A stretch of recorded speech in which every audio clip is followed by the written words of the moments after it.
तो Indian geography चालू कर रहे हैं। भारत का भूगोल यानी कि है ना, जिसको अपन बोलते हैं ज्योग्राफी के अंदर दो तीन हिस्से होते हैं। मेजर जो हिस्सा अगर एमपीपीएससी का प्री की बात की जाए तो उसमें इंडियन ज्योग्राफी सबसे ज्यादा आता है। इंडियन ज्योग्राफी आपकी जो यूनिट है वो यूनिट कौन सी है, यूनिट 3 के अंदर इसको दिया गया है ना, आपका यूनिट 4 के अंदर, सॉरी यूनिट 4 के अंदर यहाँ पे दिया गया है। तो इंडियन ज्योग्राफी पढ़ने के लिए अगर हम इसको देखें मेजर तरीके से तो दो तीन सेक्टर में इसको बांट सकते हैं हम।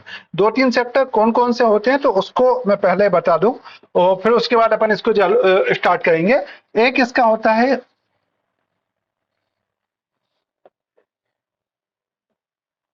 ना, एक इसका होता है फिजिकल ज्योग्राफी, है ना, एक इसका होता है फिजिकल ज्योग्राफी यानी, है ना। तो फिजिकल ज्योग्राफी के अंतर्गत क्या होता है, फिजिकल ज्योग्राफी के अंतर्गत जो विभिन्न सारे उच्चावच है, विभिन्न सारी स्थल करती हैं, विभिन्न सारी भौगोलिक गतिविधियां हैं, घटनाएं हैं, उन सबको फिजिकल ज्योग्राफी के अंतर्गत पढ़ा जाता है। एक बात। दूसरा, फिजिकल ज्योग्राफी के बाद एक हिस्सा जो इसमें होता है वो होता है इंडियन ज्योग्राफी। फिजिकल ज्योग्राफी के अंदर ही एक ज्योग्राफी, है ना, हम वर्ल्ड ज्योग्राफी के रूप में भी जानते हैं। फिजिकल ज्योग्राफी को आप कई बार वर्ल्ड ज्योग्राफी भी बोलते हो, लेकिन दोनों चीजों में थोड़ा सा अलग है। वर्ल्ड ज्योग्राफी में हम जो घास का चीजों को पढ़ते हैं वो सारी चीजें रहती है वर्ल्ड के विभिन्न महाद्वीप है उनके संदर्भ में फैक्चुअल जानकारी, जबकि फिजिकल ज्योग्राफी कॉन्सेप्चुअल जानकारी पे टेकल करती है। इसके बाद तीसरा जो हिस्सा होता है उसको हम बोलते हैं इंडियन ज्योग्राफी। तो आज हम जो शुरू कर रहे हैं वो इंडियन ज्योग्राफी शुरू कर रहे हैं। आपका अगर प्री का एग्जाम देखें और उदाहरण के रूप में 10 क्वेश्चन ज्योग्राफी से आएंगे तो 10 में से हमारे एमपीपीएससी प्री में 8 से 9 क्वेश्चन तक यहाँ से आएंगे, है ना, 8 से 9 क्वेश्चन तक यहाँ से आते हैं आपका इंडियन ज्योग्राफी से। इंडियन ज्योग्राफी के बाद कुछ जो फैक्चुअल इंफॉर्मेशन आती है वो वर्ल्ड ज्योग्राफी से रिलेटेड आती है, और फिजिकल ज्योग्राफी जो है उससे संबंधित प्रश्न बहुत कम आते हैं। हम सीक्वेंस क्या रखेंगे, तो हम सीक्वेंस सबसे पहले इंडियन ज्योग्राफी को रखेंगे, इंडियन ज्योग्राफी को समझेंगे कि ये क्या है, कैसे यहाँ पे चीजें होती है, फिर हम वर्ल्ड ज्योग्राफी पे जाएंगे और फिर हम यहाँ पे फिजिकल ज्योग्राफी पे जाएंगे। तो ये हमारा सीक्वेंस रहेगा। अब इंडियन ज्योग्राफी को जब अपन शुरू करें तो सबसे पहले हमारा जो आज का टॉपिक है वो टॉपिक है भारत का बुनियादी परिचय, भारत का एक परिचय। भारत के संदर्भ में हमको बेसिक चीजें पता होना चाहिए कि भारत कहाँ पे है, भारत की लोकेशन क्या, अक्षांश क्या, देशांतर क्या, कितने राज्य, कितने केंद्र शासित प्रदेश है, कौन सी रेखा कहाँ से गुजरती है, बाउंड्री किसके साथ शेयर करते हैं। तो आज की जो चर्चा है वो भारत के संदर्भ में बुनियादी जानकारी से संबंधित हम चर्चा करेंगे। आज का हमारा जो टॉपिक है, ये टॉपिक क्या होगा, तो ये टॉपिक जो होगा वो परिचय से संबंधित होगा। इंडियन ज्योग्राफी का परिचय या भारत का जो भूगोल है उसमें भारत क्या है उसके संदर्भ में हम जानेंगे। तो सबसे पहले तो भारत हम जैसे कि नाम से जानते हैं, तो हमारे देश का नाम क्या है, भारत, है ना। भारत, इसका नाम क्या है, भारत। एक पहला नाम आपका क्या होता है, भारत। और दूसरा इसका जो नाम है संविधान के अनुसार इसका दूसरा नाम क्या दिया गया है, भारत का नाम इंडिया दिया गया है ना। दूसरा हमारा नाम क्या दिया है, दूसरा हमारा जो नाम है इंडिया है। तो दो हमारे देश के मूल नाम है। इसके अलावा हम भारत को क्या बोलते हैं, इसके अलावा हम भारत को हिंदुस्तान बोलते हैं, है ना। इसके अलावा भारत को हम किस नाम से जानते हैं, तो हिंदुस्तान के नाम से जानते हैं, ये हमारा नाम होगा। इसके अलावा हम भारत को आर्यभट्ट के नाम से जानते हैं, है ना। इसके अलावा हम भारत को आर्यभट्ट के नाम से जानते हैं। इसके अलावा हम भारत को जम्बू द्वीप के नाम से जानते हैं। इसके अलावा हम भारत को किस नाम से जानते हैं, जम्बू द्वीप के नाम से जानते हैं। तो ये हमारे देश के भिन्न भिन्न नाम रहे हैं, ठीक है। तो ये हमने यहाँ पे देखा। अब अच्छा, ये पूरा ज्योग्राफी में जब तक मैं पढ़ाऊंगा तो इसमें मेरा थोड़ा सा अलग वो पैटर्न है, मतलब मैं इस ज्योग्राफी में यहाँ पे मैंने कोई भी कंटेंट नहीं लिखा, कोई भी कंटेंट नहीं बता रहा हूँ। मैं केवल यहाँ पे आपको नोट्स मिल गए ज्योग्राफी वाले, आज दिलवा देंगे, अभी बोल देंगे इसमें से तो ला देंगे। तो ज्योग्राफी में नोट्स को आपको पढ़ते रहना है, जो जो टॉपिक हो उसको आपको पढ़ते रहना। मैं केवल यहाँ पे सारी चीजें जो है वो केवल डायग्राम से आपको बताते जाऊंगा, तो आप समझा लेना। दूसरा काम, कल से एक डायग्राम ब्लैंक वाला लेके आएंगे, एक नहीं, मतलब जितने ज्यादा डायग्राम ला सके। देखो, एक तो ये है कि आप डायग्राम ले आओ, दूसरा डायग्राम नहीं ला पा रहे हो तो पेज जो होते हैं उन पर डायग्राम बना लो, ताकि हम जो मैपिंग करें वो मैपिंग आप वहां पे कर सको। मैं यहाँ पे कंटेंट, मतलब ज्योग्राफी में अगर आप देखोगे 10 प्रश्न आ रहे हैं तो 10 में से 6 से 7 प्रश्न जो आते हैं वो डायग्राम के बेसिस पे आएंगे या उसके आधार पे आपकी समझ जो विकसित होगी उसके आधार पे प्रश्न आएंगे। तो यहाँ पे मैं कंटेंट नहीं बताऊंगा। कंटेंट आपको क्या करना है, जो आपको हैंड आउट मिला है, जो आपको नोट्स मिलेंगे, आप उस नोट्स में उसको अपडेट करते रहेंगे। ज्यादातर वही चीजें वहां पे लिख दी गई हैं, मैं यहाँ पे उन्हीं चीजों को आपको बताते जाऊंगा। तो इसको कोशिश करना कि आप अगर ये डायग्राम अपनी कॉपी में बना लें तो बना लेना। मार्केट में इसके ब्लैंक डायग्राम भी बनते हैं, तो जितने ब्लैंक डायग्राम अगर मिल सके तो ब्लैंक डायग्राम में मतलब ले आना। इसके अलावा एक मैप होता है एटलस जिसको अपन बोलते हैं, है ना, तो आप हो सके तो यहाँ पे एटलस भी ले आना। एटलस से होता क्या कि जो जो चीजें आपको बता रहे हैं वो आप एटलस में नोट कर सके, उसमें सारी चीजें दी होती है। तो ब्लैंक मैप के साथ आप एटलस भी लाएंगे तो एटलस के आधार पे अपन इसमें चीजों को ऐड कर सकेंगे। ठीक है, तो ये आपको करना है, मतलब एटलस लाना है, एटलस के साथ ब्लैंक मैप आपको लाना है। एटलस और ब्लैंक मैप आप ले आएंगे ताकि इन चीजों को आप अपनी उस चीजों में ऐड कर सके, वहां पे मतलब अपडेट कर लें। ठीक है, दूसरा कंटेंट यहाँ पे मैं जो बताऊंगा वो केवल कंटेंट को शॉर्ट में लिखवाते जा रहा हूं, तो आप कोशिश करें कि या तो उसको नोट करते चलें ताकि आपके शॉर्ट नोट्स बन जाएंगे। जो जो चीजें मैं बता रहा हूं यहाँ पे मैप पे, है ना, मैप पे बताऊंगा, लेकिन आप उसको क्या कर लेंगे, छोटे छोटे से पॉइंट के रूप में यहाँ पे नोट कर लेंगे। तो जिससे होगा क्या, बेहतर है कि आपके समरी के फॉर्मेट पे चीजें बन जाएंगी। तो एक एक करके अब इसको अपन देखेंगे कि क्या क्या हम इंडिया के संदर्भ में समझना। तो पहली बात, हमने भारत के संदर्भ में देखा कि भारत को हम सामान्य रूप से 5 नामों से जानते हैं। भारत के संदर्भ में 5 नाम यहाँ पे दिए जा रहे हैं, भारत, इंडिया, हिंदुस्तान, आर्यभट्ट और जम्मू द्वीप, ये भारत के संदर्भ में नाम चलते हैं। अब भारत का थोड़ा सा हमें देखना पड़ेगा कि भारत स्थित कहाँ पे, भारत की स्थिति, है ना। तो अगला हमारा हिस्सा आता है कि भारत की स्थिति कहाँ पे है ना, भारत की स्थिति कहाँ पे है। तो भारत की स्थिति को देखने का प्रयास करते हैं। तो भारत की स्थिति को समझने से पहले हमें एक प्रकार से विश्व का मैप देखना पड़ेगा और विश्व के मैप में भारत को समझने का प्रयास करेंगे, करना पड़ेगा कि भाई भारत का कहां पे होगा। तो एक बेसिक कॉमन सेंस शायद अभी तक आपने पढ़ा होगा, वो ये है कि भाई आपने एक चीज पढ़ी होगी कि पृथ्वी हमारी गोल है ना। एक चीज आपने क्या पढ़ी होगी कि पृथ्वी हमारी गोल है, और ये पृथ्वी गोल है, इस गोल मतलब पूरी आकृति है, इसके आधार पर किसी भी चीज की स्थिति को बताने के लिए पृथ्वी पूरे गोल है, उसमें अगर हम देखें तो किसी भी स्थिति को बताने के लिए 2 चीजों का प्रयोग किया जाता है। वो कौन कौन सी चीजों का, तो उनको बोलते हैं एक अक्षांश रेखा, है ना, एक अक्षांश रेखा, और दूसरा होता है देशांतर रेखा। अक्षांश रेखा कौन सी होती है, अक्षांश रेखा और देशांतर रेखा का प्रयोग पृथ्वी पर किसी भी स्थान की लोकेशन को बताने के लिए किया जाता है। ये बात अपन ने देखी। अक्षांश रेखा और देशांतर रेखा क्या होती है, तो उदाहरण के रूप में कि भाई कोई देश यहाँ पे है, अब उस देश को यहाँ पे बताने के लिए हमें मतलब कोई ना कोई मानक बताना पड़ेगा कि भाई ये कहाँ पे स्थित है पृथ्वी में। तो सबसे पहले पृथ्वी पर कुछ काल्पनिक आड़ी रेखाएं खींची जाती है। पृथ्वी पर क्या खींची जाती है, कुछ काल्पनिक आड़ी रेखा खींची जाती है, जिनके बीच की दूरी क्या होती है, जिनकी बीच की दूरी जो होती है वो समान होती है। ये पृथ्वी पर जो आड़ी रेखा खींची गई, है ना, पृथ्वी पे आड़ी रेखा खींची गई, और इनकी कुल संख्या कितनी होती है, इनकी कुल संख्या होती है 181। इनकी कुल संख्या कितनी होती है, 181 आड़ी रेखा खींची गई। इन आड़ी रेखाओं के बीच की दूरी समान होती है, जिनकी कुल संख्या 181 होती है। इन आड़ी रेखाओं को क्या बोला जाता है, इन आड़ी रेखाओं को अक्षांश रेखा बोला जाता है। एक बात, अक्षांश रेखा में ये एक बीच से गुजरने वाली रेखा होती है।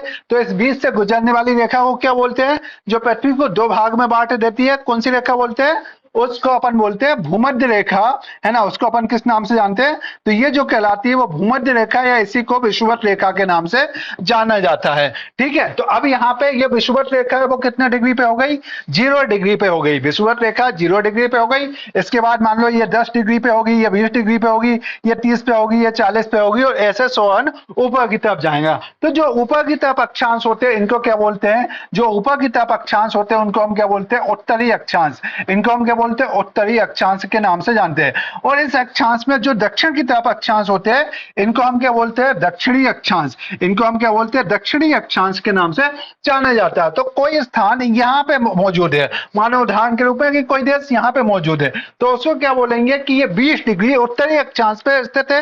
कितने अक्षांश पे, 20 डिग्री उत्तरी अक्षांश पे स्थित है। कोई अगर यहाँ पे मौजूद है तो उसको क्या बोलेंगे कि ये 30 डिग्री दक्षिणी अक्षांश पे स्थित है ना। बात समझ आ रहा है आपको कि कि अक्षांश से उनकी स्थिति को लोकेट कर सकते हैं। लेकिन 20 डिग्री पे कोई देश यहाँ पे भी हो सकता है, यहाँ पे भी हो सकता है, यहाँ पे भी हो सकता है, यहाँ पे भी हो सकता है। ये पूरी की पूरी जो लाइन है वो तो अक्षांश को दिखा रही। तो केवल अक्षांश रेखाओं से किसी स्थान की वास्तविक स्थिति का निर्धारण नहीं हो पाता है। तो इसलिए तो आपको यहाँ पे क्या ध्यान रखना, अक्षांश रेखा कितनी होती है 181, है ना। 0 डिग्री अक्षांश रेखा को हम क्या बोलते हैं, 0 डिग्री अक्षांश रेखा को भूमध्य रेखा बोलते हैं। इसके अलावा समान रूप से दो तरफ 23.5 डिग्री पे एक रेखा होती है, उनको किस नाम से जानते हैं? उत्तर की तरफ जो 23.5 डिग्री पे होती है उसको किस नाम से जानते हैं?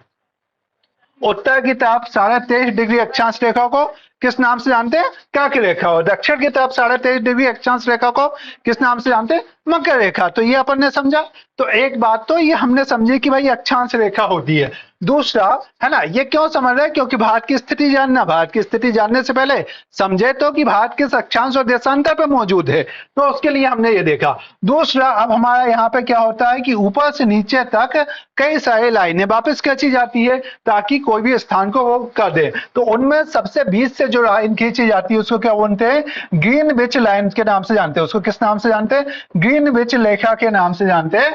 ये एक मध्य भाग से गुजरती है, मतलब सेंटर जो पॉइंट है ये सेंटर पॉइंट से गुजरती हुई यहाँ पे नजर आती है। ये रेखा कौन सी होती है? Greenwich line. ग्रीनविच रेखा के पूर्व की तरफ, है ना, ग्रीनविच रेखा के पूर्व की तरफ और ग्रीनविच रेखा के पश्चिम की तरफ वापस से कुछ समानांतर रेखाएं खींची जाती है। वापस से कुछ समानांतर रेखाएं खींची जाती है और इनकी कुल संख्या कितनी होती है? तो पूर्व की तरफ कितनी? 180 रेखाएं पूर्व की तरफ, 180 रेखाएं पश्चिम की तरफ और एक कौन सी? ग्रीनविच रेखा। तो टोटल इनकी संख्या कितनी होती है? 361 देशांतर रेखाएं खींची जाती है। कितनी रेखाएं खींची जाती है? अच्छा, ये सारी रेखाएं काल्पनिक है, आप ढूंढने जाओगे तो आपको मिलेगा नहीं, है ना। कर्क रेखा पे जाके लोग ढूंढते हैं, फोटो खिंचवा के डालते हैं, क्योंकि वो पत्थर लगा हुआ, वो पत्थर रेखा नहीं है, काल्पनिक माना जाता है ना। आप कभी गए होंगे सांची, गए या नहीं? देखे या नहीं? कर्क रेखा पे फोटो नहीं खिंचवाई? अभी नहीं, सेल्फी नहीं ली है, ठीक है। जब सांची जाओगे तो वहां पे सेल्फी लेते हैं, ठीक है। तो इनकी टोटल रेखाएं कितनी होती है? इनकी टोटल जो संख्या देशांतर की, तो ये देशांतर की कुल संख्या जो होती है वो 361 होती है। बात समझ आया? अब कोई भी देश यहाँ पे लोकेटेड है, कोई भी देश उदाहरण के रूप में यहाँ पे लोकेटेड है, तो उसको हम क्या बोल देंगे कि एक जितना भी देशांतर यहाँ से गुजर रहा होगा, उदाहरण के रूप में 25 देशांतर और मानो ये 10 अक्षांश है, तो हम इसकी लोकेशन क्या बता देंगे कि भाई 10 अक्षांश है और इसका देशांतर कितना है? 25 है। तो वो देश की लोकेशन या उसकी स्थिति निर्धारित हो सकती है। इवन अक्षांश और देशांतर के आधार पर एक छोटे से छोटे स्थान की लोकेशन या वास्तविक सटीक जानकारी हमको मिल पाती है। तो ये हमने बेसिक कॉन्सेप्ट समझा कि अक्षांश और देशांतर क्या होता है। अब इसी कॉन्सेप्ट का हमको आगे बहुत सारा प्रयोग में देखने को मिलेगा। तो ये समझे आप, अक्षांश और देशांतर क्या होता है, अक्षांशों की कुल संख्या कितनी होती है, देशांतर की कुल संख्या कितनी होती है, उनको हमने समझने का प्रयास किया। अब इसके बाद हम जो देखें तो हमें भारत की स्थिति बताना है, तो हम ये बताते हैं कि भारत की स्थिति, है ना, भारत की स्थिति संपूर्ण विश्व में एशिया महाद्वीप में स्थित है। भारत कौन सा? संपूर्ण भारत जो है वो संपूर्ण विश्व में एशिया महाद्वीप में स्थित है। तो पहले विश्व के अंदर कितने महाद्वीप है ना, विश्व के अंदर कितने महाद्वीप है और कितने महासागर है? विश्व के अंदर कितने महाद्वीप है? 7 है। ये कौन सा महाद्वीप है आपका? ये जो है वो एशिया नहीं है, ये उत्तरी अमेरिका है। ये कौन सा महाद्वीप है? ये उत्तरी अमेरिका महाद्वीप के नाम से जाना जाता है। ये उत्तरी अमेरिका है। ये वाले जो महाद्वीप है वो कौन सा है? दक्षिण अमेरिका महाद्वीप है। इसके अलावा अगर हम देखें तो ये महाद्वीप कौन सा है? तो ये महाद्वीप जो है वो यूरोप महाद्वीप है। ये कौन सा है? यूरोप। और ये जो हिस्सा है वो यूरोप का हिस्सा माना जाता है। भौगोलिक तरीके से वो निकट किसका है? उत्तरी अमेरिका।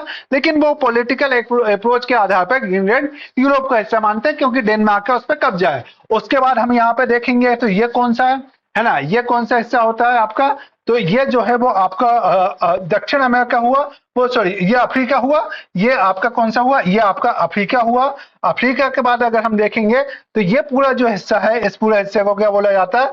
एशिया बोला जाता है। इस पूरे हिस्से को क्या बोला जाता है? एशिया।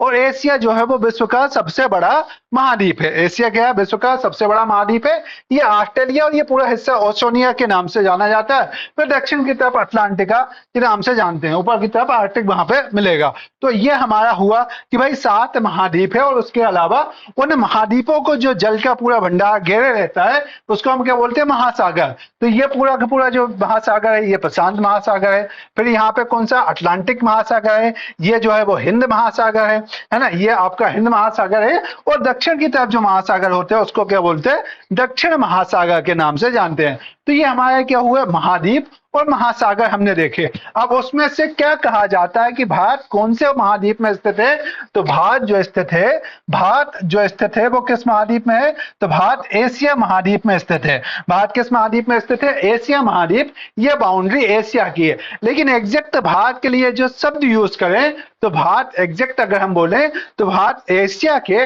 दक्षिण एशिया महाद्वीप में स्थित है। भारत कौन से महाद्वीप में स्थित है, तो एशिया के दक्षिण एशिया। देखिए ये पूरा का पूरा जो हिस्सा है वो एशिया है, तो हमारा ये हिस्सा किस में आया, एशिया के दक्षिण हिस्से में। तो इसको क्या बोला गया, दक्षिण एशिया महाद्वीप में स्थित है। ये कौन सा महाद्वीप में स्थित है, तो भारत दक्षिण एशिया महाद्वीप में स्थित है।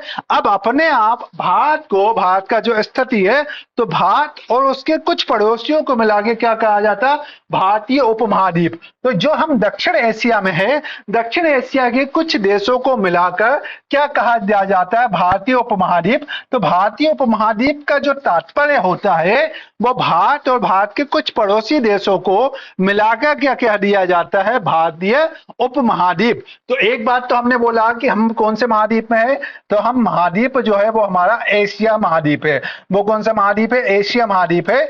एशिया महाद्वीप में हम जो आते हैं वो दक्षिण एशिया के अंदर आ रहे हैं। लेकिन मैंने बोला कि दक्षिण एशिया में भारत और भारत के कुछ पड़ोसियों को मिलाकर हम किस नाम से जानते हैं, तो भारत और भारत के कुछ पड़ोसियों को मिलाकर हम भारतीय उपमहाद्वीप कहते हैं। भारतीय उपमहाद्वीप में कौन आते हैं, तो एक या पाकिस्तान है ना, एक कौन आता है, पाकिस्तान आता है। पाकिस्तान के बाद हम देखें तो उसमें नेपाल आता है, भूटान आता है, बांग्लादेश आता है, अफगानिस्तान का कुछ हिस्सा उसमें शामिल करते हैं, उसमें श्रीलंका आता है और मालदीव आता है। इन सबको मिला के क्या कहा जाता है, भारतीय महाद्वीप, भारतीय उपमहाद्वीप। तो आपको भारत और भारतीय उपमहाद्वीप में अंतर समझना है ना। तो क्या है, भारत तो केवल हमारा देश है, लेकिन भारतीय उपमहाद्वीप में भारत के साथ उसके पड़ोसी राज्य भी या पड़ोसी देश भी आते हैं, जिसमें पाकिस्तान, नेपाल, भूटान, बांग्लादेश और श्रीलंका आता है। तो इस पूरे हिस्से को, अब आपसे ये प्रश्न हुआ कि भाई उपमहाद्वीप क्यों बोलते हैं, इस पूरा का पूरा जो हिस्सा है, इस पूरा के पूरे हिस्से को हम उपमहाद्वीप के नाम से क्यों जानते हैं, ये मुझे थोड़ा सा बताएं, है ना। उपमहाद्वीप के नाम से क्यों जानते हैं, हाँ पहले तो अच्छा, किसी भी एरिया को उपमहाद्वीप होने के लिए क्या जरूरत की चीजें हैं, है ना, या क्या चीजें वहां पे समान होती है, किसी भी क्षेत्र को उपमहाद्वीप क्यों कहा जाता है। कुछ आपको लगता होगा ना, क्या क्या रीजन रहे होंगे। अब मैंने आपको 7 महाद्वीप बताया, तो इनके क्या रीजन रहा होगा कि इनको अलग क्यों कहा, ये पूरे हिस्से को एक क्यों नहीं माना, इसको एक अलग माना, इसको अलग माना, है ना, इसको इनके साथ मान लेते हैं ना, क्यों अलग माना, या इन दोनों को एक मानते अलग क्यों माना, उसके पीछे क्या कारण है ना। उसी से इसका उत्तर मिलेगा कि भाई हमको भारत को उपमहाद्वीप क्यों बोलते हैं। नहीं, कटिबंध क्षेत्र से तो बहुत ज्यादा संबंध नहीं है। हाँ, और कोई मतलब कुछ तो लग रहा होगा ना, किसी भी क्षेत्र को महाद्वीप क्यों कहेंगे। मैं बहुत सिंपल भाषा में बोल रहा हूँ, फिर दूसरे प्रश्न पे आएंगे।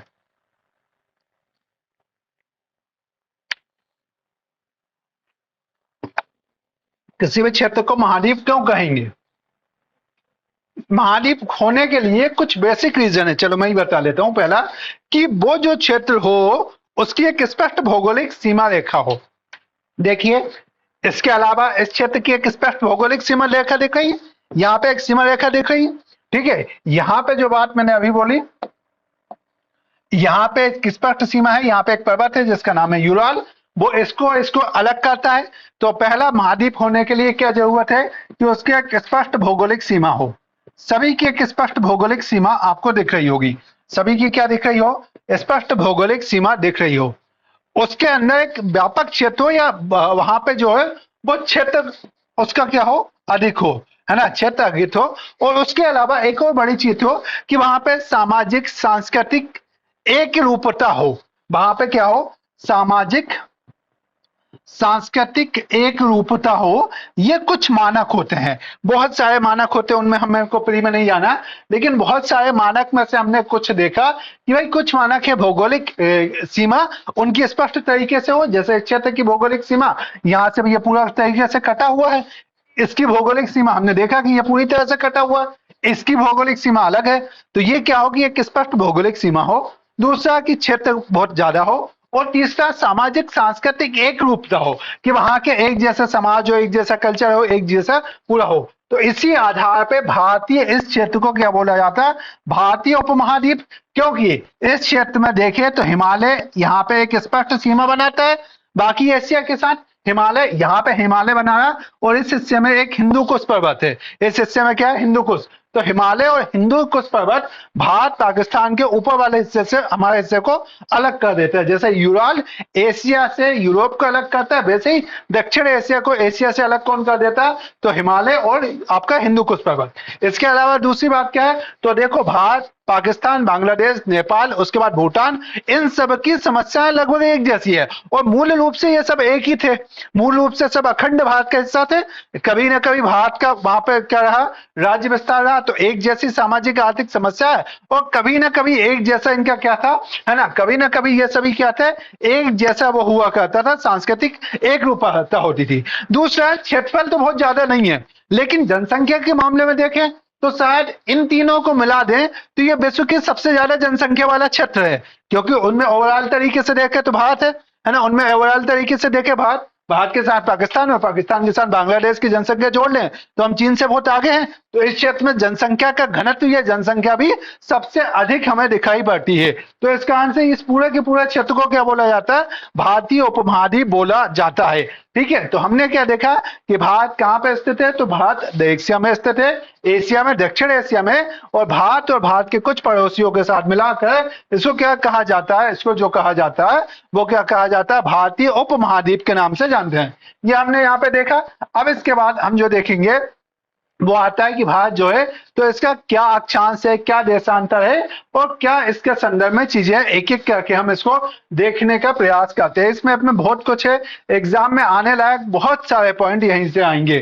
ठीक है, तो सबसे पहले तो अगर हम देखें तो हमने देखा कि एक लाइन है जिसको क्या बोलते हैं, इसको बोलते हैं भूमध्य रेखा। तो भूमध्य रेखा भारत से तो नहीं गुजर रही है, भूमध्य रेखा भारत से तो नहीं गुजर रही है। भारत जो है वो भूमध्य रेखा के किस हिस्से में है, तो भारत भूमध्य रेखा के कौन से हिस्से में है, उत्तरी हिस्से में। जो भूमध्य रेखा से ऊपर होगा वो क्या कहलाएगा, उत्तरी हिस्सा, और जो भूमध्य रेखा से दक्षिण में होगा वो कौन सा हिस्सा कहलाएगा, दक्षिण हिस्सा।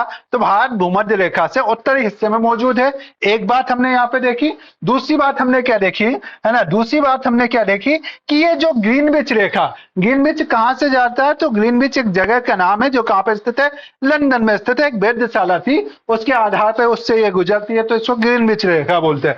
तो भारत ग्रीनविच रेखा के, देखो ये तो क्या हुआ उत्तर, तो हम कहां पे उत्तरी तरफ में स्थित है। ये अक्षांशीय रेखाओं में हम कौन से अक्षांश में आएंगे, तो अक्षांश में हम उत्तरी अक्षांश में आएंगे। हम कौन से अक्षांश में आएंगे, हम उत्तरी अक्षांश में यहाँ पे आएंगे। लेकिन जब हम देशांतर की बात करेंगे तो देशांतर में हम किस तरफ पे आएंगे, ये वाला जो हिस्सा होगा वो पूर्वी तरफ होगा, और ये वाला जो हिस्सा होगा वो पश्चिमी तरफ होगा।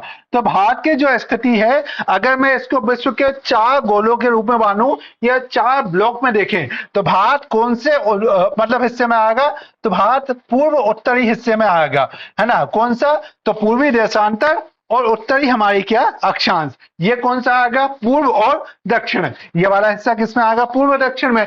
ये कौन सा, पश्चिम दक्षिण, और ये कौन सा आएगा, है ना, ये पश्चिम उत्तर में आएगा। तो भारत कौन से हिस्से में आएगा, तो भारत उत्तर पूर्व या पूर्व उत्तर वाले हिस्से में आएगा। ठीक है, ये बात अपन ने देखी।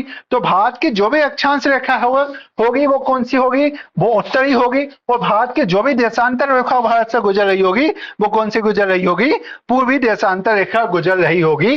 उनको आपको समझना है। अब हमने क्या देखा, तो अक्षांश यहां से काउंट होती है। ये 0 डिग्री लाइन थी, 0 डिग्री के ऊपर 23.5 डिग्री, 23.5 डिग्री के ऊपर 66.5 डिग्री। तो ऐसे अक्षांश बढ़ती जाएगी। और दूसरा देशांतर जो बढ़ेगी वो देशांतर इस तरफ की बढ़ेगी। यहाँ पे 0 होगा, 0 के बाद कुछ होगा और कुछ और इधर आगे की तरफ बढ़ती जाएगी। तो वो अपन यहाँ पे देखने का प्रयास करते हैं कि भारत में अक्षांश और देशांतर कौन कौन से गुजरते हैं। तो इन्हीं के आधार पर अगर हम देखें तो एक एक करके इसको समझने का प्रयास करते हैं। ये मैप आपके एग्जाम की दृष्टि से अत्यंत महत्वपूर्ण है, मोस्ट आईएमपी, है ना, क्योंकि यहाँ से क्वेश्चन लगातार आते हैं, क्वेश्चन बहुत सारे आने की संभावना होती है। तो हम भारत को पहले को समझने का प्रयास करते हैं। तो मैं एक यहाँ पे गोला बनाया, है ना, मैंने यहाँ पे एक गोला बनाया और इस गोले में ये मैंने क्या बना दी, ये मैंने जो बनाई वो भूमध्य रेखा बनाई, है ना, ये मैंने क्या बनाई, भूमध्य रेखा। भूमध्य रेखा से कुछ हम कहाँ पे चले, उत्तर की तरफ चले, तो हमें एक देश, हमारा देश जो है वो यहाँ कहीं पे दिखाई पड़ा, है ना, हमारा देश जो है वो यहाँ कहीं पे दिखाई पड़ा। तो इससे भूमध्य रेखा से जैसे जैसे ऊपर की तरफ जाते हैं तो अक्षांश कैसे होते हैं, बढ़ते जाते हैं। तो नीचे वाला जो अक्षांश है, भारत का जो लास्ट टच हो रहा अक्षांश है ना, भारत का जो लास्ट टच हो रहा अक्षांश है वो कहाँ से है, तो भारत का जो है, भारत का विस्तार 8 डिग्री 4, मतलब हम कहाँ से 8 डिग्री 4 से 37 डिग्री 6 तक भारत का क्या है, विस्तार मिलता है। तो भारत का विस्तार कहाँ पे है, तो भारत का अक्षांशीय विस्तार 8 डिग्री 4 से 37 डिग्री 6 उत्तरी अक्षांश। ये कौन सा अक्षांश होगा, दोनों कौन से अक्षांश होंगे, उत्तरी अक्षांश होंगे।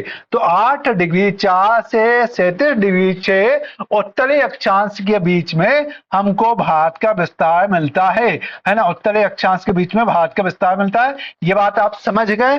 तो 8 डिग्री 4 से 37 डिग्री 6 उत्तरी अक्षांश में विस्तार मिलता है ना। कहीं आप कंफ्यूज हो गए, ये नहीं लिख देना कि भाई ये दक्षिणी है ना, भारत में ये हिस्सा तो अपन क्या मानते हैं, दक्षिण क्या मानते हैं, और ये हिस्सा उत्तर मानते हैं। तो आप इसको नहीं लिख देना, क्योंकि जैसे ही प्री के क्वेश्चन आते हैं, क्वेश्चन बना के देते हैं और वहां पे दे देते हैं कि भारत का विस्तार है 37 डिग्री 6 उत्तरी अक्षांश से 8 डिग्री 4 दक्षिणी अक्षांश, तो ऐसा नहीं लिख देना। अगर आपने ऐसा लिख दिया तो भारत कहां तक पहुंच जाएगा, तो भारत यहां तक पहुंच जाएगा, हम ऑस्ट्रेलिया को भी हमारे कब्जे में ले चुके होंगे, है ना। भारत कितना हो जाएगा, तो भारत का विस्तार दक्षिण में बहुत ज्यादा हो जाएगा। अगर आपने क्या लिख दिया 8 डिग्री 4, तो भारत जो है वो यहाँ पे आके मिलेगा, मतलब हमारे घर की बाउंड्री बहुत ज्यादा बढ़ जाएगी, आप 50 घरों पे कब्जा कर लोगे, इतना हो जाएगा। तो उसमें उत्तरी और दक्षिणी में कंफ्यूज नहीं होना, क्योंकि जैसे ही ये प्रश्न में या कहीं पे क्वेश्चन मिलता है एग्जाम में, तो आप मतलब इसको तो उत्तर मान लेते हो, लेकिन उसको क्या मान लेते हैं, दक्षिण। तो अब आपको यह ध्यान रखना है कि भारत का उत्तरी बिंदु और दक्षिणी बिंदु कौन सा है ना, भारत का उत्तरी बिंदु और दक्षिणी बिंदु क्या है। तो मैंने अभी किस टर्म में बताया, अभी टर्म में बताया कि 8 डिग्री 4 उत्तरी अक्षांश है, 37 डिग्री 6 उत्तरी अक्षांश। तो इनमें कौन सा बिंदु यहाँ पे स्थित है, तो बोला कि दक्षिण में जो जगह है, दक्षिण में जो जगह है उस जगह को हम बोलते हैं केप कमोरियन। उसको किस नाम से जाना जाता है, तो उसको बोला जाता है केप कमोरियन के नाम से जाना जाता है। केप कमोरियन जगह है वो पूरी की पूरी हमारी कहाँ पे मिलेगी, दक्षिण की तरफ स्थित जगह के रूप में जानी जाती है। कहाँ पे, कन्याकुमारी वाला जो हिस्सा है वहां पे हमें केप कमोरियन मिलती है। ये कौन सी है, तो ये भारत का भूमि का दक्षिणतम बिंदु, भारत का जो पूरा देश है उसमें हमें कहां पे मिलता है, दक्षिणतम बिंदु के रूप में क्या मिलता है, केप कोमोरियन। तो भारत का दक्षिण बिंदु कौन सा हुआ, केप कोमोरियन मिलता है। और उत्तर में 37 डिग्री 6 पे, उत्तर में 37 डिग्री 6 पे हमें कौन सा पॉइंट मिलता है, तो इंदिरा पॉइंट मिलता है ना। वहां पे क्या मिलता है, इंदिरा कॉल यहाँ पे हमें क्या मिलता है, उत्तर की तरफ मिलता है। तो उत्तर की तरफ हमें कौन सा बिंदु मिलता है, तो उत्तर की तरफ हमें इंदिरा कॉल बिंदु मिलता है ना। तो हमने क्या देखा कि भारत के उत्तर में सबसे उत्तरी बिंदु, प्रश्न आ जाएगा कि भारत का सबसे उत्तरी बिंदु कौन सा है, तो इंदिरा कॉल सबसे उत्तरी बिंदु है। सबसे दक्षिणी बिंदु कौन सा है, केप कोमोरियन। केप कोमोरियन कहाँ पे स्थित है, कन्याकुमारी, यहाँ पे कहां पे स्थित है, कन्याकुमारी। अभी एक प्रश्न में पूछना बनता है कि कन्याकुमारी या केप कोमोरियन किस राज्य में स्थित है, कौन से राज्य में, तमिलनाडु राज्य में। यहाँ पे कौन सा राज्य होगा, तमिलनाडु। और ये कौन से राज्य में स्थित है, इंदिरा काल कौन से राज्य में स्थित है, हाँ कौन से राज्य में, लद्दाख या जम्मू कश्मीर, हाँ जम्मू कश्मीर या लद्दाख, लद्दाख। ये किस में स्थित है, लद्दाख में स्थित है। तो आपको यहाँ पे इंदिरा काल जो है वो किस में, लद्दाख में है। इंदिरा काल जो है वो कहाँ पे है, लद्दाख में। और कन्याकुमारी जो है वो कहाँ पे है, तमिलनाडु में। ये भी बात भैया ध्यान रखना, इसमें कंफ्यूज नहीं हो जाना, है ना, इसमें कंफ्यूज नहीं हो जाना।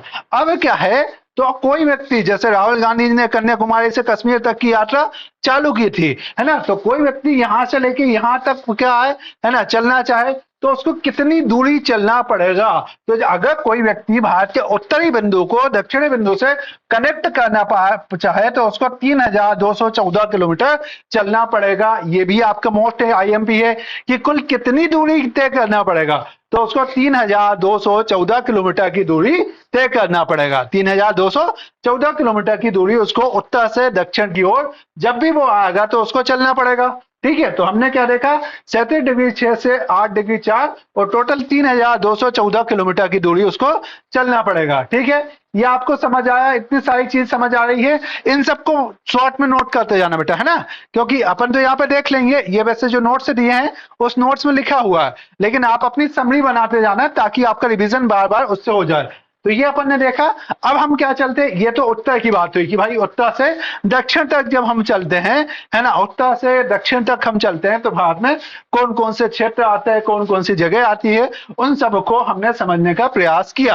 अब आपका क्या आता है ना, अब आपका क्या आता है, तो अब आपका जो आता है वो हमारा यहाँ पे आता है ना, कि अब हमें कौन से चलना, तो अब हमें देखना है कि भाई हम इसमें देशांतर में हमारा कौन सा होगा, है ना। ये तो क्या था, अक्षांश आड़ी रेखाएं, ये तो क्या था, आड़ी रेखाएं थी, है ना, जो हम इसमें देख रहे थे। आड़ी रेखाओं में हमने हमारी स्थिति बताई, अब खड़ी रेखाओं में हमें स्थिति बताना।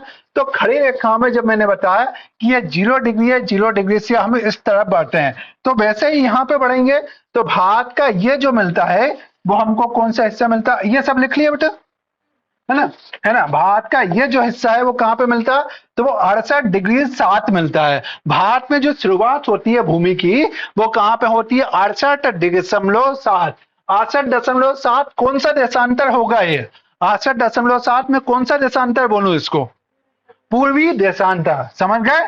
68 डिग्री 7 पूर्वी देशांतर। कई सारे लोग यहाँ पे कंफ्यूज होते हैं, 68 डिग्री 7 पूर्वी देशांतर। अब ये अपने दिमाग में नहीं लाना कि ये क्षेत्र तो भारत से पश्चिम में है ना, ये आपके दिमाग में आ गया ना कि हम तो यहाँ पे वो बैठे हैं तो ये तो हमारे पश्चिम में है तो हम इसको पश्चिम देशांतर बोल रहे, नहीं, हमारे संदर्भ में बात नहीं हो रही। संदर्भ कौन सा ले रहे हैं, तो इस लाइन के पूर्व में है या इस लाइन के पश्चिम में है, तो इसको हमने क्या बोला, इसको हम बोलेंगे 68.7 पूर्वी देशांतर पे स्थित है। पूर्वी देशांतर पे स्थित है, तो यहाँ पे जो जगह है उसका क्या नाम है, उस जगह का नाम है गौर माता। उस जगह का क्या नाम है, गौर माता। जो गौर माता कहाँ पे स्थित है, गुजरात में। तो आप यहाँ पे क्या नोट कर लेंगे कि भाई 68.7 पॉइंट भारत का पश्चिमी पॉइंट है। 68.7 पॉइंट क्या है, भारत का पश्चिमी पॉइंट है। और 68.7 पॉइंट पे जो सबसे पश्चिम में स्थित बिंदु है उस बिंदु को हम किस नाम से जानते हैं, तो इस बिंदु को हम गौर माता के नाम से जानते हैं, है ना। इस बिंदु को हम किस नाम से जानते हैं,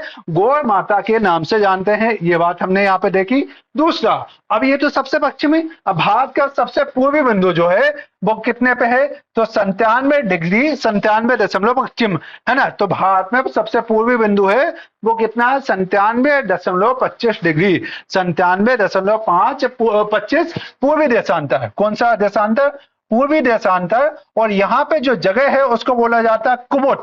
उसको क्या बोला जाता है, किबुथु। इसको क्या बोला जाता है, किबुथु बोला जाता है या किबुथु भी बोला जाता है। तो इसको आप लिख लेंगे किबुथु। किबुथु यहाँ पे जो स्थित है, जो जगह है वो कहाँ पे स्थित है, ये जो है वो हमारे पूर्व में स्थित जगह है ना। ये क्या जगह है, ये पूर्व में जो स्थित जगह है, ये कौन सी जगह बेटा, किबुथु जगह है, क्या है ना। ये कौन सी जगह है, ये जो है वो किबुथु जगह है। और ये हमारा कहाँ पे स्थित है, ये अरुणाचल प्रदेश। प्रदेश कौन सा आएगा यहाँ पे, तो यहाँ पे जो प्रदेश आएगा वो आपका अरुणाचल प्रदेश आएगा। कौन सा प्रदेश आएगा, अरुणाचल प्रदेश यहाँ पे आएगा। ये बात भी हमने देखी, है ना। तो यहाँ पे हमने क्या देखा कि भाई ये पूर्वी बिंदु जो है वो कौन सा है, वो आपका किबुथ है, जो किस प्रदेश में आता है, तो ये अरुणाचल प्रदेश में आपका आता है। कितनी डिग्री अक्षांश है यहाँ पे, तो यहाँ पे 97 डिग्री 25, है ना। यहाँ पे 97 डिग्री 25 पूर्वी अक्षांश के रूप में हम इसको जानते हैं, है ना। 97 डिग्री 25 पूर्वी अक्षांश के रूप में जानते हैं। अब अगली बात क्या आ जाएगी, अगली बात आएगी, है ना, अगला एग्जाम में पॉइंट आ जाता है कि भाई पूर्वी और पश्चिमी बिंदु को अगर कोई व्यक्ति गुजरात से अरुणाचल प्रदेश तक पैदल यात्रा करे, है ना, राहुल गांधी नई यात्रा करने वाले हैं, तो उनको कितना किलोमीटर चलना पड़ेगा, उनको 2933 किलोमीटर चलना पड़ेगा। कितना चलना पड़ेगा, 2933 किलोमीटर। 2933 किलोमीटर की यात्रा चलना पड़ेगा जब उनको क्या होगा, पूर्व से लेके पश्चिम तक वो मिल पाएंगे, है ना, पूर्व से लेके पश्चिम तक वो क्या कर पाएंगे, पहुंच पाएंगे। इसके लिए उनको कितनी चलना पड़ेगा, इसके लिए 2933 किलोमीटर की यात्रा करना पड़ेगा, तब वो एक हिस्से से दूसरे हिस्से तक पहुंच पाएंगे, वहां तक चीजों को जोड़ पाएंगे। ठीक है, तो ये हमारा हुआ। ठीक है, अब इसके बाद तो ये लिख लिया आपने। अब इसके बाद एक और चीज यहाँ पे थोड़ा सा ट्रिक है, थोड़ी सी ट्रिक क्या है, तो ये भारत का उत्तरी बिंदु है, ये भारत का दक्षिणी बिंदु, लेकिन टेक्निकली भारत का एक हिस्सा है जो कहाँ पे स्थित है, समुद्र में मौजूद है। वो उसको हम किस नाम से जानते हैं, अंडमान निकोबार द्वीप समूह। ये केंद्र शासित प्रदेश के रूप में भी है। ये क्या है, अंडमान निकोबार द्वीप समूह। अंडमान निकोबार द्वीप समूह किसके रूप में है, केंद्र शासित प्रदेश के रूप में, लेकिन वो हमारी मुख्य भूमि से थोड़ा सा दक्षिण में है। मुख्य भूमि से थोड़ा सा दक्षिण में, कितना दक्षिण में है, तो यहाँ पे आता है 6.4। ये कितने पे स्थित है, तो 6.4 उत्तरी अक्षांश में, 6.4 उत्तरी अक्षांश में स्थित है। और यहाँ पे जो स्थित है वो कौन सा पॉइंट स्थित है, यहाँ पे जो पॉइंट स्थित है इसको हम बोलते हैं इंदिरा पॉइंट। यहाँ पे जो पॉइंट स्थित है तो वो कौन सा पॉइंट स्थित है, इंदिरा पॉइंट। इंदिरा पॉइंट कैसा है, तो इंदिरा पॉइंट जो है वो हमारा समुद्र में स्थित बिंदु के रूप में जाना जाता है ना। वो किसके रूप में जाना जाता है, समुद्र में स्थित बिंदु के रूप में जाना जाता है। वो आपका कौन सा, इंदिरा पॉइंट। इंदिरा काल कहाँ पे, उत्तर में। इंदिरा पॉइंट कहाँ पे आपका, अंडमान निकोबार द्वीप समूह में, अंडमान निकोबार द्वीप समूह में है। तो ये अपन ने इसमें देखा। तो आप इस पॉइंट में मतलब इसमें जितनी चीजें हैं अभी इनको समझ पाए। अब इसके बाद अपन जो चलेंगे धीरे धीरे आगे बढ़ेंगे। तो अच्छा, एक दो प्रश्न इसके आधार पे मैं करता हूं, इसका थोड़ा सा दिमाग लगा के उत्तर दीजिए, है ना। तो इसमें एक प्रश्न है कि भारत के देशांतरों में अंतर कितना है, भारत के देशांतरों में अंतर कितना है, हाँ, कितने डिग्री का अंतर है भारत के देशांतरों में, कितना अंतर है,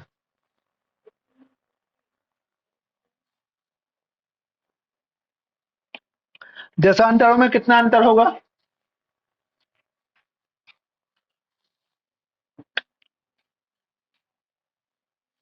हाँ, उत्तर दो, उत्तर उत्तर चाहिए मुझे, इसका उत्तर चाहिए। हम्म, लगभग 30 डिग्री। और अक्षांश में देखो ये क्या है आपका, प्रश्न समझ में आया था या नहीं, 97 डिग्री है, ये कितना है 68 डिग्री, तो लगभग 30 डिग्री के आसपास अंतर है। और देशांतरों में कितना अंतर होगा, देशांतरों में भी लगभग 30 डिग्री के आसपास अंतर होगा। इसी कारण से यहाँ पे बहुत ज्यादा डिफरेंस नहीं देखने को मिलता, केवल 200 किलोमीटर के आसपास अंतर देखने को मिलता है, 200 किलोमीटर के आसपास हमें यहाँ पे अंतर देखने को मिलता है। तो ये बात अपन ने देखी। अब ये हम जो देख रहे हैं, तो अभी तक क्या क्या समझा, तो अभी तक हमने समझा कि भारत की अक्षांशीय स्थिति क्या थी। तो अक्षांशीय स्थिति 8 डिग्री 4 से 37 डिग्री 6 उत्तरी अक्षांश, देशांतर स्थिति 68 डिग्री 7 से 97 डिग्री पश्चिमी पूर्वी अक्षांश, मतलब पूर्वी देशांतर। इसके बाद हमने क्या देखा कि दक्षिण में जो स्थित बिंदु है वो कौन है, केप कोमोरियन है। उत्तर में जो स्थित बिंदु है वो कौन है, इंदिरा कॉल है। अगर हम देखें तो पश्चिम में स्थित जो बिंदु है वो कौन है, गौर माता। पूर्व में स्थित जो बिंदु है वो कौन सा है, किबुथु हमारा पूर्व में स्थित बिंदु है। ये बात हमने यहाँ पे देखने का प्रयास किया। अब इसके बाद अब हम देखते हैं, तो ये तो हमने भारत के आंतरिक स्थिति में स्थिति देखी। अब हम देखेंगे कि भारत की सीमा कहाँ कहाँ पे स्थित है, भारत किस प्रकार से कौन कौन से राज्यों के साथ, कौन कौन से देशों के साथ सीमा बताता है, उसको हम देखने का प्रयास करेंगे। तो भारत की सीमाओं को दो हिस्सों में हम बांट सकते हैं, है ना। अच्छा, एक और बात यहाँ पे देख लेते हैं, है ना, एक और बात यहाँ पे देख लेते हैं, उसके बाद ये अपन उसमें आगे चलेंगे, सीमा पे चलेंगे। तो भारत में जब हम अक्षांश और देशांतर की बात कर रहे हैं, तो एक अक्षांश और देशांतर में एक महत्वपूर्ण अक्षांश भारत से गुजरती है। वो कौन सी गुजरती है, एक महत्वपूर्ण अक्षांश भारत से गुजरती है, जो मैंने ये बताया, इस रेखा को मैंने क्या बताया, भूमध्य रेखा बताया। इस रेखा को मैंने क्या बताया, भूमध्य रेखा बताया। भूमध्य रेखा से 23.5 डिग्री पर एक रेखा होती है, उसको हमने क्या देखा, वो हमारी क्या कहलाती है, कर्क रेखा कहलाती है। और दक्षिण की तरफ जो रेखा होती है वो कौन सी होती है, मकर रेखा होती है। तो मकर रेखा या कर्क रेखा, भारत से कौन सी रेखा गुजरेगी, भारत से कर्क रेखा गुजरेगी। भारत से कौन सी, क्योंकि भारत उत्तर में है तो कौन सी रेखा गुजरेगी, कर्क रेखा गुजरेगी। कर्क रेखा कितने उत्तर में है, कर्क रेखा 23.5 डिग्री है, जबकि भारत का उत्तरी अक्षांश कितना है, 8 डिग्री 4 से, है ना, 8 डिग्री 4 से कितना है, सेट 8 डिग्री 4 से 37 डिग्री 6 हमारा वो है, तो चूंकि 23 डिग्री उसके वहां पे कहाँ आता है, बीच में आता है, तो मतलब कर्क रेखा हमारे कहीं ना कहीं से तो गुजर गई होगी। तो भारत में जो कर्क रेखा है जिसको हम क्या बोलते हैं, ट्रॉपिक ऑफ कैंसर, तो ट्रॉपिक ऑफ कैंसर कितने राज्यों से गुजरती है, तो भारत में ट्रॉपिक ऑफ कैंसर जो गुजरती है वो कितने राज्यों से गुजरती है, 8 राज्यों से गुजरती है ना। तो अब मुझे थोड़ा सा ये बताओ कि आप लोगों को ये राज्यों का पता है या नहीं, कौन सा राज्य कहाँ पे स्थित है ना, मैं जिससे पूछ रहा हूँ वो मुझे बताएगा, एक मिनट, है ना। पहले मैं, तुम्हें बेसिक पता है या नहीं, ईमानदारी से बता दो, है ना। आपको पूरे राज्यों की लोकेशन पता है सभी लोगों को, उत्तर पूर्व में कंफ्यूजन, और बाकी लोगों को पता है, आपको पता है नहीं पता है, और आप लोगों को थोड़ा थोड़ा पर नहीं। देखो कल की क्लास इससे आगे, मतलब समस्या तो यहीं पे आ गई ना। अब आपको नहीं पता है कि ये 7वें नंबर पे क्या लिखा, आपको नहीं पता 8वें नंबर पे क्या लिखा है ना। नहीं मतलब ये तो पता है, ये वाला भी नहीं पता ये कौन सा है ना। हाँ, तो अब कंफ्यूज, वो क्या है अगला काम, कल ये पूरी मैपिंग, मतलब इसमें कुछ जिम्मेदारी आपको लेना पड़ेगा और वो करना पड़ेगा। वो क्या है, मैं भारत की पाकिस्तान के साथ बांग्लादेश के साथ सीमा में बता दूंगा, लेकिन एक राज्य की, मतलब प्रश्न में, पहले प्रश्न सुन लो उसके बाद उत्तर देना। प्रश्न वहां पे है, मैं आपसे प्रश्न पूछ ले रहा हूं। प्रश्न है कि निम्न में से किस राज्य के साथ झारखंड सीमा साझा नहीं करता। उदाहरण दे दिए, बिहार दे दिया, पश्चिम बंगाल दे दिया, आंध्र प्रदेश दे दिया और उड़ीसा दे दिया। बात समझ आए, तो अब आपको सभी पता होना चाहिए। अब यहाँ पे आ गया कि भाई आपका मेघालय किस राज्य के साथ सीमा साझा नहीं करता है ना। और वहां पे आपको दिया असम दिया है ना, असम के बाद त्रिपुरा दिया है, उसके बाद अरुणाचल प्रदेश दिया और सिक्किम दिया। किसके साथ नहीं करता, मेघालय किसी के, केवल असम के साथ करता है, बाकी तीनों के साथ नहीं करता है। बात समझ रहे, बाकी तीनों के साथ नहीं करता है ना। तो आपको ये पता होना चाहिए।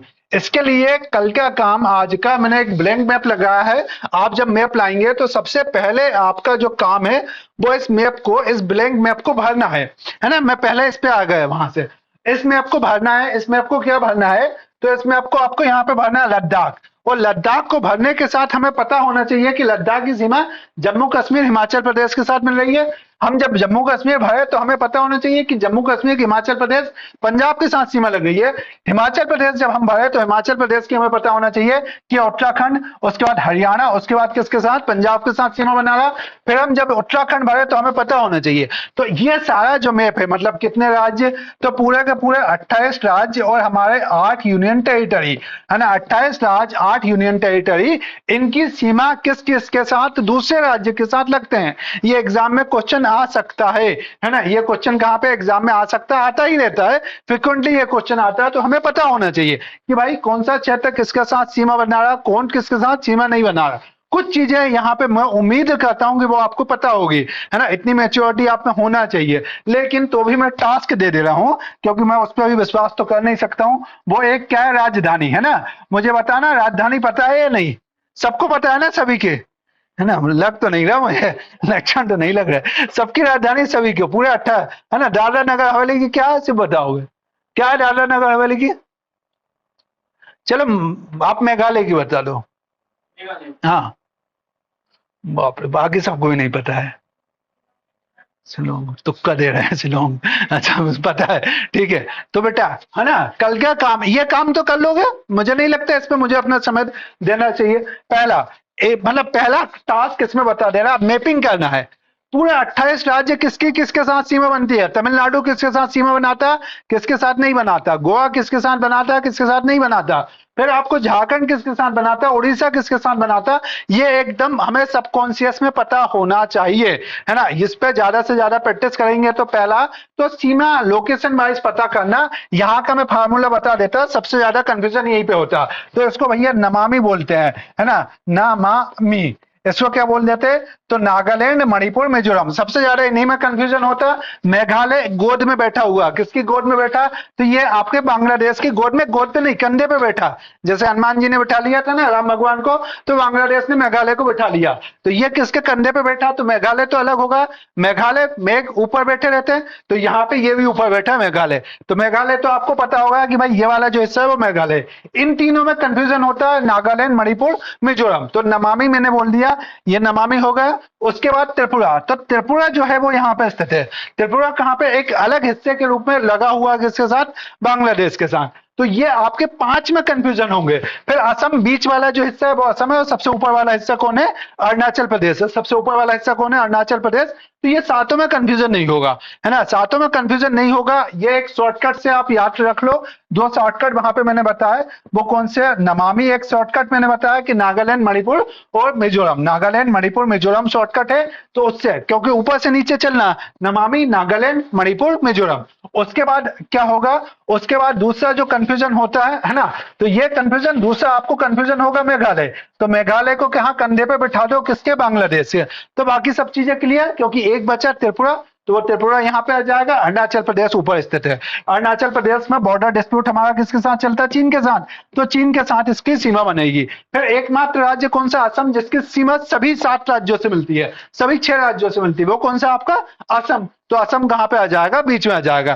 ठीक है, तो कल का पहला काम क्या है, तो आपको सारे राज्यों की मैपिंग करके आना, सारे राज्यों की मैपिंग, साथ ही साथ यूनियन टेरिटरी की मैपिंग। जो 8 यूनियन टेरिटरी है भारत की, वो 8 यूनियन टेरिटरी कहां पे है, उसकी मैपिंग आपको करके आना होगा, क्योंकि उसी के आधार पे मैपिंग।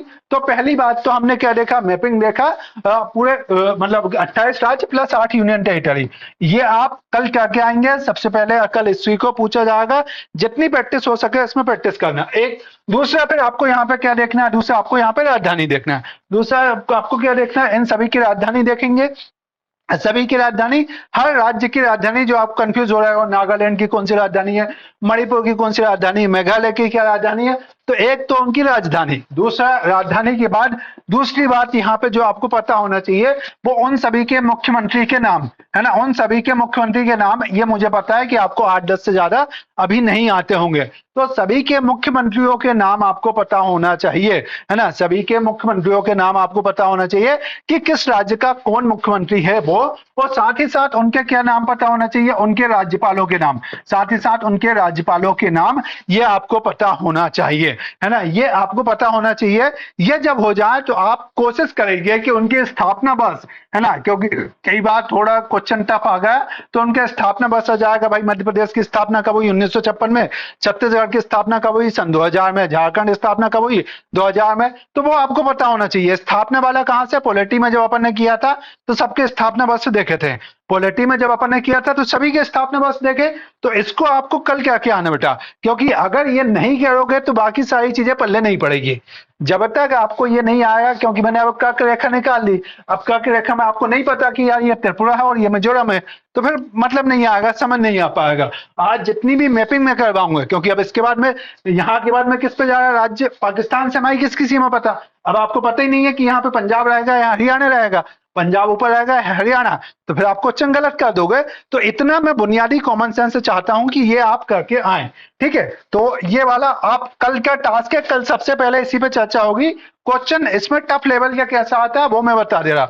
टफ लेवल पे वहां पे क्वेश्चन आ जाएगा कि भाई तेलंगाना की सीमा निम्न में से किस राज्य के साथ नहीं मिलती है, और उसने बोल दिया तेलंगाना में कर्नाटक ऑप्शन दे दिया, तमिलनाडु ऑप्शन दे दिया, आंध्र प्रदेश दे दिया, छत्तीसगढ़ दे दिया। तो अगर आपको नहीं पता कि भाई तमिलनाडु नीचे की तरफ है, तो फिर आप क्वेश्चन को गलत कर दोगे। एक क्वेश्चन वहां पे हो जाएगा, और ऐसे क्वेश्चन लगातार आते हैं। तो खासकर ये दक्षिण भारत वाले राज्य और इन वाले राज्यों में विशेष ध्यान रखेंगे। तो ये आप कल करके आए तो फिर अपन उसको आगे करेंगे। अब वापस से आ जाते हैं उसी चीज पे, मैं वहां पे कंटिन्यू कर रहा। तो मेरी जो चर्चा थी वो ये थी कि भारत में हमने 23.5 डिग्री अक्षांश से देखा। 23.5 डिग्री जो अक्षांश है वो भारत में कुछ क्षेत्रों से गुजरता है, कुछ राज्यों से गुजरता है। इन राज्यों की संख्या कुल कितनी है, तो भारत में ये 8 राज्यों से गुजरता है। इन राज्यों में कहां से गुजरता है, 8 राज्यों से गुजरता है। इसका फार्मूला मैंने बनाया था, मैं भूल गया है, मुझे भी नहीं पता अब, है ना, बना लेना, है ना, लेकिन मतलब कॉमन सेंस से ही वो तो याद हो गया, तो फार्मूला की जरूरत ही नहीं पड़ी। एक तो गुजरात, पहला कौन सा, गुजरात। गुजरात के बाद राजस्थान, दूसरे में कौन सा आता है, राजस्थान। राजस्थान के बाद, राजस्थान से बहुत कम गुजरती है लेकिन गुजरती है। राजस्थान के बाद फिर कहां से, मध्य प्रदेश। राजस्थान के बाद मध्य प्रदेश, फिर आपका कौन सा, छत्तीसगढ़। छत्तीसगढ़ के बाद यहाँ पे झारखंड। बहुत सारे लोग यहाँ पे कंफ्यूज होते हैं कि झारखंड से गुजरती है, उड़ीसा से गुजरती है। तो आपको क्या ध्यान रखना, झारखंड से गुजरेगी। झारखंड के बाद हमारा कौन सा आता है, वेस्ट बंगाल, या जिसको अपन क्या बोलते हैं, पश्चिम बंगाल। वेस्ट बंगाल, या जिसको अपन क्या बोलते हैं, पश्चिम बंगाल। पश्चिम बंगाल के बाद ये कहां से गुजरती है? तो पश्चिम बंगाल के बाद त्रिपुरा से गुजरेगी, और त्रिपुरा के बाद कहां से गुजरेगी? मिजोरम से। तो आप ये 8 राज्यों के नाम अपनी कॉपी में तो नोट कर ही लें। कौन कौन से करेंगे? तो आप वहां पे नोट करेंगे गुजरात, गुजरात के बाद राजस्थान, है ना, गुजरात के बाद आप यहाँ पे क्या कर लेंगे? गुजरात के बाद राजस्थान, राजस्थान के बाद आप क्या करेंगे? मध्य प्रदेश, राजस्थान के बाद एमपी या मध्य प्रदेश, मध्य प्रदेश के बाद क्या करेंगे? छत्तीसगढ़, सी जी, मध्य प्रदेश के बाद क्या करेंगे? छत्तीसगढ़। उसके बाद आप क्या करेंगे? झारखंड, है ना, उसके बाद आप क्या करेंगे? झारखंड। उसके बाद आप क्या करेंगे? झारखंड। झारखंड के बाद आप वेस्ट बंगाल, है ना, झारखंड के बाद वेस्ट बंगाल, वेस्ट बंगाल के बाद त्रिपुरा, है ना, वेस्ट बंगाल के बाद त्रिपुरा। उसके बाद त्रिपुरा के बाद आप जो देखेंगे तो वो कौन सा? त्रिपुरा के बाद मिजोरम, त्रिपुरा के बाद कौन सा हो? मिजोरम आपका होगा। तो इनको आठों के आठों को आपको याद होना चाहिए। अब आप ये मुझे बताओ, मध्य प्रदेश में से कितने जिलों से गुजरेगी? ये तो आपने पढ़ लिया। मध्य प्रदेश में कितने जिलों से? 14 जिलों से, पता है ना। तो ये पूरा अपन को पता होना चाहिए। दूसरा, इसमें सीक्वेंस भी पता होना चाहिए, पूर्व से पश्चिम, उत्तर से दक्षिण। वैसे तो अब इतना कॉमन सेंस भी है कि भाई इधर से आएगा तो ये पूर्व से पश्चिम, ये आएगा तो पश्चिम से पूर्व की तरफ। तो ये हमारा क्या हुआ कि कहाँ कहाँ से हमारा कौन सा गुजरता है? ट्रॉपिक ऑफ कैंसर गुजरती है। कर्क रेखा कहां से भारत में गुजरेगी, उस बात को हमने देखा। तो कर्क रेखा भारत से गुजरने वाले राज्य वो हमने जाने। अब इसके बाद हम जो देखेंगे, कर्क रेखा के बाद फिर एक और लाइन आती है। वो एक और लाइन क्या आती है? तो इसको थोड़ा सा अपन देखते हैं। तो अब है क्या कि ये तो हमारा पृथ्वी का गोला है। इस पृथ्वी के गोला, ये पृथ्वी लगातार सूर्य की क्या करती है? चारों ओर परिक्रमा करती है। सूर्य के चारों ओर तो हम पृथ्वी घूमती रहती है। और दूसरा, पृथ्वी अपने अक्ष पे क्या है? अपने अक्ष पे भी रिवॉल्व होती है। पृथ्वी क्या होती है? अपने अक्ष पे रिवॉल्व होती है। तो कई बार माना सूर्य यहाँ पे है, तो एक समय पे सूर्य यहाँ पे होगा, है ना। एक समय के बाद ये वाला जो हिस्सा है ये पीछे चला जाएगा, यहाँ पे होगा, मतलब ये वाला हिस्सा सामने आ जाएगा, फिर दूसरा वाला हिस्सा सामने आ जाएगा, फिर तीसरा हिस्सा सामने आएगा। तो इसके कारण क्या होता है? पृथ्वी अपने अक्ष पे क्या होती है? घूमती रहती है। उस घूमने के कारण यहाँ पे क्या होती है? समय में क्या होती है? विविधता। समय क्या अंतराल आता है? समय में क्या आता है? अंतराल आता है। तो पूरे विश्व में एक मानक तरीके से समय बना रहे, पूरे विश्व में मानक तरीके से समय बना रहे। तो पृथ्वी जब घूम रही थी, ये मैंने थोड़ा सा यहाँ पे नहीं बनाया, ये फोटो नहीं लगा पाई, लेकिन समझने का प्रयास करना। पृथ्वी जब घूम रही थी तो सभी जगह पर समय का निर्धारण हो सके, उसको करने के लिए एक मानक समय का निर्धारण किया गया। मानक समय कहां से लिया गया? तो ग्रीनविच रेखा से मानक समय ले लिया गया। और जो भी देश उसके अक्षांश से आगे थे या पीछे थे, अक्षांश से कहां पे थे? आगे थे या पीछे थे, उसके आधार पे क्या किया गया? उसके आधार पे उस देश का मानक समय निर्धारित कर दिया। माना ये कौन सी रेखा है? ये ग्रीनविच रेखा है। ये हमारी कौन सी रेखा है? ग्रीनविच रेखा है। और ग्रीनविच रेखा से मानो कोई देश कितने देशांतर आगे है? 15 डिग्री देशांतर आगे है ना। उसका समय कितना डिग्री आगे है? 15 डिग्री देशांतर आगे है। तो उसको कितने घंटे समय उसका आगा होगा? 1 घंटा उसका ग्रीनविच रेखा से आगे होगा, है ना। क्या बोला मैंने? इसको समझिए कि कोई देश 15 डिग्री देशांतर कहां से आगे है? 15 डिग्री देशांतर मानक समय से आगे है या ग्रीनविच रेखा से आगे है, तो उसके देश का समय ग्रीनविच के समय से कितना आगे होगा? 1 घंटे आगे होगा, है ना। 15 डिग्री आगे है। तो एक बात आपने समझी, तो 15 डिग्री के अंतर कि भाई यहां से कोई स्थान 15 डिग्री और आगे है, तो इस स्थान और इस स्थान के बीच में कितना अंतर होगा? तो इस स्थान और इस स्थान के बीच में 1 घंटा होगा। और इसके बीच में कितने का अंतर होगा? 2 घंटे का होगा। एक बात इसको अपन यहाँ पे छोड़ देते हैं। हर देश को अपनी स्वतंत्रता दी गई कि भाई वो अपने देश में एक मानक समय का निर्धारण कर लें, जिसके आधार पे पूरे देश में एक जैसा समय चले। नहीं तो देश का अगर वो उसका टोटल क्षेत्रफल जागा है तो वहां पे अलग अलग समय होगा, तो कंफ्यूजन की स्थिति होगी। तो सभी देशों ने अपना अपना एक मानक समय निर्धारित करने का प्रयास किया। ऐसे ही भारत ने अपना मानक समय जो बनाया, तो भारत ने अपना मानक समय 82.5 डिग्री लाइन को बनाया। भारत ने अपना मानक समय किसको बनाया? तो भारत ने अपना मानक समय किस लाइन को बनाया? तो भारत ने अपना मानक समय 82.5 पूर्वी देशांतर को बनाया। किसको बनाया? 82.5 पूर्वी देशांतर। तो ये 82.5 पूर्वी देशांतर क्या है? तो ये भारत का मानक समय है। ये क्या है? भारत का मानक समय। ये किसके द्वारा बनाया गया? भारत के द्वारा बनाया गया 82.5 डिग्री पूर्वी देशांतर। तो अब ये 82.5 डिग्री पूर्वी देशांतर किस किस राज्य से गुजरती है? तो 82.5 पूर्वी देशांतर जो गुजरती है ना, कितने राज्यों से गुजरती है? तो सबसे पहला जो इसमें राज्य आता है वो कौन सा आता है? सबसे पहला राज्य जो इसमें आता है वो उत्तर प्रदेश आता है। ये किस राज्य से गुजरती है? उत्तर प्रदेश से गुजरती है। उत्तर प्रदेश के बाद एमपी में बहुत थोड़ी सी गुजरती है, मध्य प्रदेश से। मध्य प्रदेश के बाद ये कहां से गुजरती है? छत्तीसगढ़ से गुजरती है। छत्तीसगढ़ के बाद ये कौन सा राज्य होगा? उड़ीसा, है ना। छत्तीसगढ़ के बाद ये कहां से गुजरेगी? उड़ीसा से गुजरती है। और उड़ीसा के बाद ये जो राज्य है वो कौन सा है? आंध्र प्रदेश से गुजरती है। ये कहां से गुजरती है? आंध्र प्रदेश से गुजरेगी। तो आपने क्या देखा? तो हमने देखा कि भारत का मानक समय, भारत का मानक समय कितना है? तो भारत का जो मानक समय है वो 82.5 डिग्री पूर्वी देशांतर है। 82.5 डिग्री जो पूर्वी देशांतर है वो कहां से गुजरती है? तो उत्तर प्रदेश, मध्य प्रदेश, छत्तीसगढ़, उड़ीसा और आंध्र प्रदेश से हमारा पूर्वी देशांतर वाली समय रेखा गुजरती है। ठीक है, आइए आपने देखा। तो अब आपसे जो प्रश्न है वो सभी अपना उत्तर नीचे लिखना, है ना। वो सभी अपना लिखना, कोई बोलना नहीं, है ना। अब ये आपसे ये प्रश्न है कि भारत का मानक समय ग्रीनविच के मानक समय से कितना आगे होगा? अपनी कॉपी में लिखो, है ना। भारत का मानक समय ग्रीनविच के मानक समय से कितना आगे होगा? ये मैंने बता दिया आपको, है ना। कितना आगे होगा? भारत का मानक समय ग्रीनविच के मानक समय से कितना आगे होगा?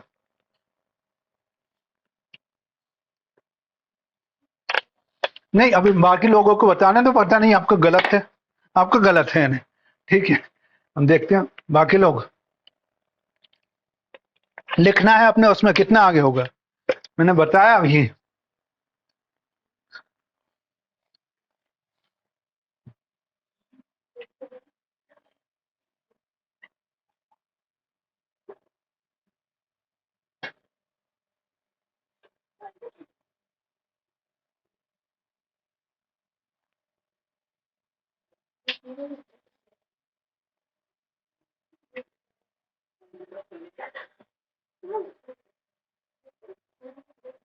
हाँ, आ गया उत्तर, आ गया।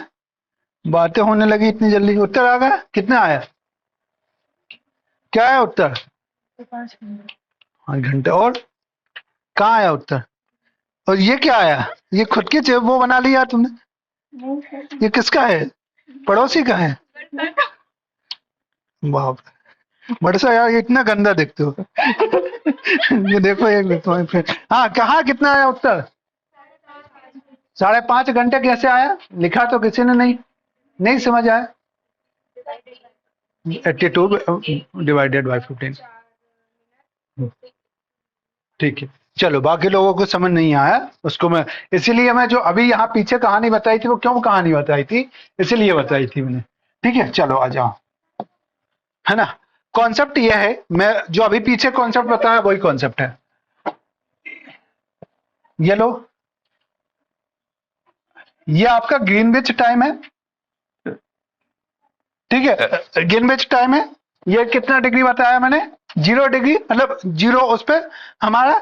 मैंने क्या बोला कि कोई भी समय जो इस समय से पूर्व की ओर होगा, और अगर वो 15 डिग्री होगा, कितना डिग्री होगा? 15 डिग्री होगा, तो उसका कितना बढ़ जाएगा टाइम पीरियड? 1 घंटा बढ़ेगा। कितना घंटे बढ़ेगा? 1 घंटे बढ़ेगा। तो 15 डिग्री की बात 30 डिग्री होगा तो कितना बढ़ेगा? 2 घंटे। 45 डिग्री हुआ तो कितने घंटे? 3। और 60 डिग्री हुआ तो कितने घंटे बढ़ेगा? 4 घंटे। और 75 डिग्री हुआ तो कितने घंटे बढ़ेगा? 5 घंटे। भारत का मानक समय कितना है? 82.5। तो 82.5 में कितने घंटे बढ़ जाएगा? 5.5 घंटे। बात समझ आ गई? ये बेसिक कॉमन सेंस है ना, बेसिक के आधार पे। भाई 0 से 15 डिग्री में एक वो बन रहा है, तो बस 15.5 में अपना कितना जाएगा। ठीक है, तो ये हमारा क्या हुआ, है ना। ये हमारा क्या है? ग्रीनविच रेखा। ये वो मानक समय रेखा, भारत का जो मानक समय रेखा है, वो मानक समय रेखा हमारी कहां से गुजर रही है? 82.5 डिग्री पूर्वी देशांतर से गुजर रही है। उसको हमने देखा। इसमें कोई डाउट? चलो 2 मिनट आता हूँ, बैठो ना। हाँ बैठो बैठो, आ रहा हूँ ना। तो ये हमारा कितना गुजरा, 82.5 डिग्री पूर्वी देशांक तक गुजरा। इसमें कोई डाउट किसी को? ठीक है, क्लियर है ये चीजें? चलो, तो ये हमारा हुआ। अब इसके बाद है ना दोनों चीजें। अब हमारा क्या आता है, राज्य। ये तो मैंने दिया है, इसको आप कल करके लाएंगे, मैं अभी इस पे बात नहीं कर रहा हूं ना। ये वाला आप कल सारा करके लाएंगे। इसके बाद फिर हमारा आता है भारत की सीमाएं। तो भारत की सीमा पे अपन आप लीजिए 5 मिनट का ब्रेक लीजिए। 5 मिनट के बाद फिर अपन इसको कंटिन्यू करते हैं, यानी कि है ना 5 मिनट के ब्रेक के बाद कंटिन्यू करते हैं। तो भारत की सीमाएं, लेकिन ये मैप वाला अगर कल नहीं करके लाओगे ना तो फिर चीजें वो नहीं हो पाएंगी, समझ नहीं आएंगी, तो उनको कल करके ही लाना। ठीक है, और ब्लैंक मैप सभी लोग लेके आना, क्योंकि जितनी भी मैपिंग होगी ना वो सब उसी पे नोट कर लेना, तो इन फ्यूचर में काम आएगा।